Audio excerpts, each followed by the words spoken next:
All right, so I figured I'd jump on here real quick.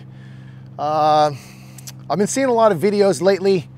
I've been seeing a lot of guys compare the draw and quite a few things fundamental wise that I wanted to talk about a little bit. So one of the number one things that it is an issue in training, in my opinion. Okay, this is my opinion, of course, because we all have one, so you know how much that's worth. My issue with what I see going on in the community of training in general is you get a lot of these, I don't know, I guess I call them Instagram superstars or online superstars or online training or online coaches.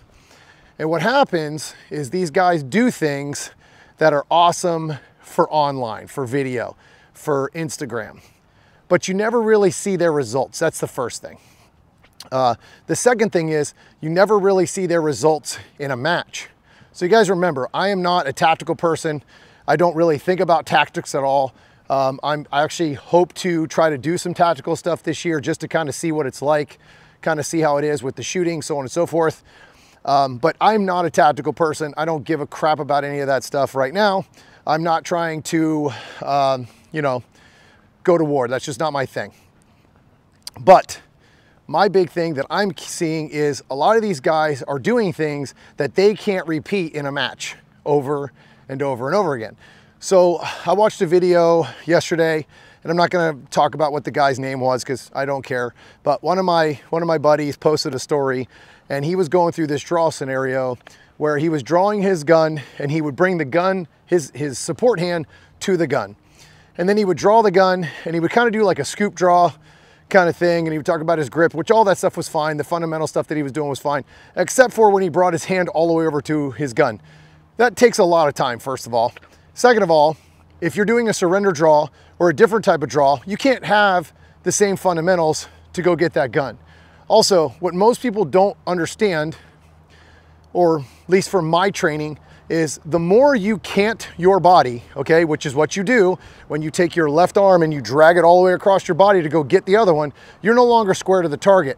So now your center point of you being centered on the target is no longer in the center. So when you drive the gun out straight, it's no longer in the center of your body.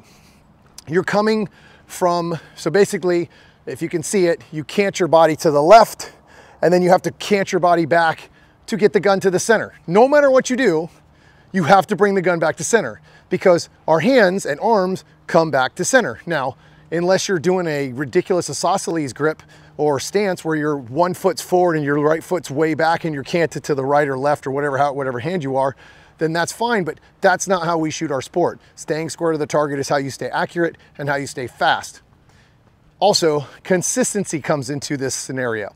And this is one of the things that I see the most when I'm coaching or talking to these people is you see so many people that have these mindsets of get the gun out and go fast. Well, the issue is that's fine, except for when those fundamentals fall apart and you don't use your sights in any of these videos. I'm watching this guy draw in a 70 and 80 draw, which is great. That's a great time. The problem is he's not using his sights like at all. And the reason I know that is because I'm watching him pull the trigger and the gun just got up to his eye. You cannot see the sights at that speed. You're barely getting a glimpse of the gun when you draw the gun like that. And the reason why is because he was bringing the gun from his belly button. He wasn't even bringing it from his chest, pressing it forward.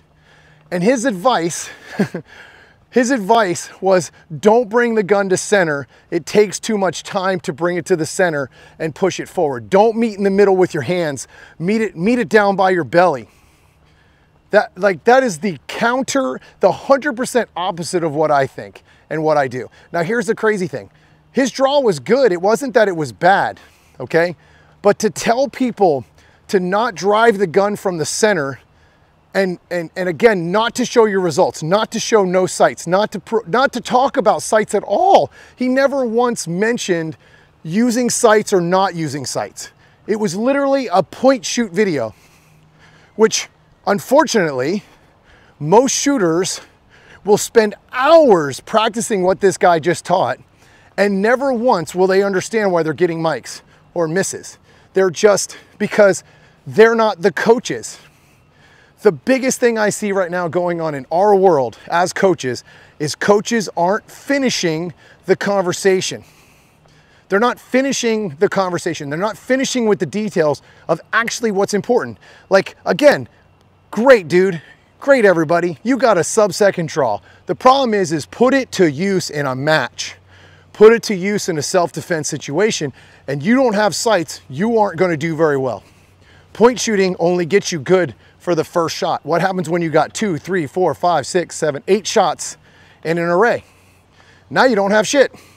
Now you got bad hits and questionable marks, questionable hits on everything because you don't even know. You're running from that position going, I have no idea, but I had a .86 draw. It was awesome. My draw was so fast. It's so great, yeah. But if you can't continue on the array and get those hits and predictable hits, then you literally just threw it all away. That .86 wasn't worth it. It's driving me crazy watching some of these videos, and understanding as a coach that these guys aren't giving you all the information. They're not using it in a practical way. They're just using it to get a video out there, to show people what to do in a half a second draw, which is great. But if you talk to any of the top guys, when they draw their gun, especially guys like Isaac and Billy and all those guys, it's not usable in a match 99% of the time. It's not usable in a match 99% of the time because they have to find their sights. But ask those guys if they can actually pull that off in a match and make those calls. It's not going to be there. It's not going to be there. I promise. And those guys are amazing at what they do. This isn't me trashing working on skills or trying to be faster. But those guys, or everybody that's training or coaching people, they have to give the details. You cannot leave those details out, such as, okay, well, on this draw, even though I'm really fast, I didn't have my sights on the first shot. So that means you had to find sights on what? The second, third, fourth, and fifth shot at some point. It just drives me crazy watching these videos and watching these guys give all this information, and people that don't coach or aren't into they're not into the details, are out there practicing this crap, and then they go to use it in a match and they're like, I don't understand why I can't get this, why I'm not getting the execution, because these guys aren't giving you the full details that you need to have. You have to focus on sights and trigger, and if you don't have that in a sub-second draw, you're point shooting. You're literally point shooting and guessing. The next time you practice a stage or go to a match, or you practice and you have a practice, try doing the fastest draw possible without your sights. Just take 2 shots and then run away. And then try to tell yourself what you had when you never had your sights. Try to tell yourself what you had on your second shot. Because I'm gonna tell you right now, you cannot repeat that over and over and over again. It's not repeatable. So at some point you have to pay attention to the consistency, and that's what separates most top shooters, is they're very, very consistent. And they're consistent because they consistently use their sights, they consistently have the same draw, they consistently do things to where you can repeat them. And that's very, very important. If you can't repeat it, you don't even own it, you don't have it. Like I said, you could have a 76 draw, but if you can't repeat that draw every single time on every single target, you don't have a 76 draw anymore. So, all right, guys, sorry, I get a little frustrated with some of this stuff. I try not to get into this coaching battle thing, but that video, for whatever reason, really fired me up.